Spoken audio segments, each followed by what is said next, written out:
Just a quick video to show my DIY car lift inspection pit in the air, whatever you want to call it. I don't know what you'd call it. Car lift anyway. So I was sick of trying to get my van and my car up on ramps and jack stands in. I needed to do any work like Lanagard the underside and do me servicing. I service my van and my car every 5,000 mile. So, you know, I'm doing 3 or 4 services a year plus the wife's car. So it's handy to have something. I looked around at some of the drive-on metal ones that then lift up, and they seemed quite a good idea for about $520. But I wanted something permanent. So this is just an idea for somebody. I didn't see anything online like this, so I just thought I'd put it on. That's 4 foot wide, that one. Then you've got a metre gap, the exact same as a car garage inspection pit. And then you've got 3 foot with the big slab. So full 600 by 900 slab this way, all filled with concrete, and that's 2 slabs this way. So you've got your 4 foot and your 3 foot.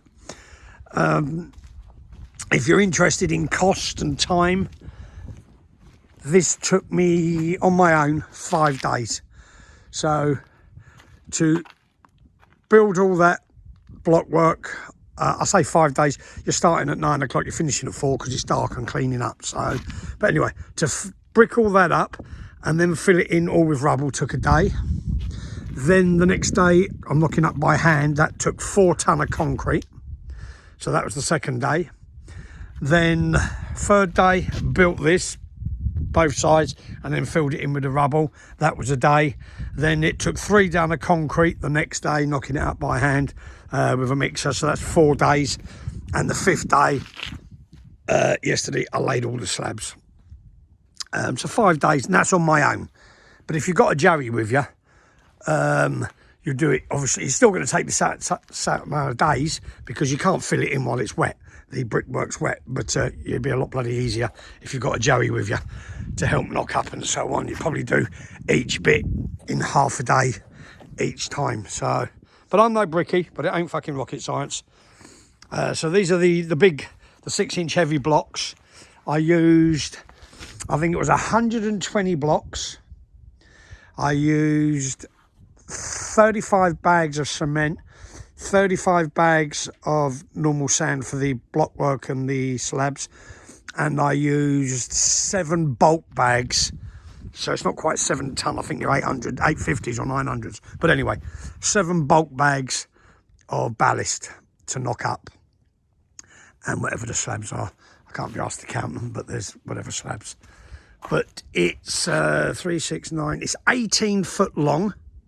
So it'll take pretty much any vehicle with a 10-foot slope.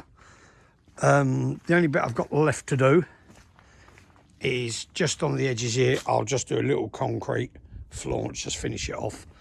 But yeah, that's it. So it's just another idea if you're doing something at home and you've got the space and you like to work on your motors. It's permanent, it's solid, it will take anything. So considering that's taken 4 ton, probably 2, that's got 6.5 ton of concrete and rubble, and this has got about 5 ton of concrete and rubble in it. I mean, they're filled up, so the slabs aren't just laid on emptiness, that is filled with concrete. So you'll be able to drive absolutely fucking anything on this. But yeah, just an idea for anybody if they're thinking of, oh, you know, they want to make a work pit. The only reason why I didn't dig out a pit is because of the water. If I was to dig out a pit to do the work on, in fact, it'd be more work than doing this. So if I was to dig out a pit, I would then have to put a drain in the bottom and run it right the way down to the road because it'd fill up with water. So that's the only reason why I didn't do a pit. And I just thought, well, I'll do a pit in the air. So, yeah, it's 2 foot high. So then with your wheels, you're probably going to have just under 3 foot clearance. So, anyway, just an idea for anyone.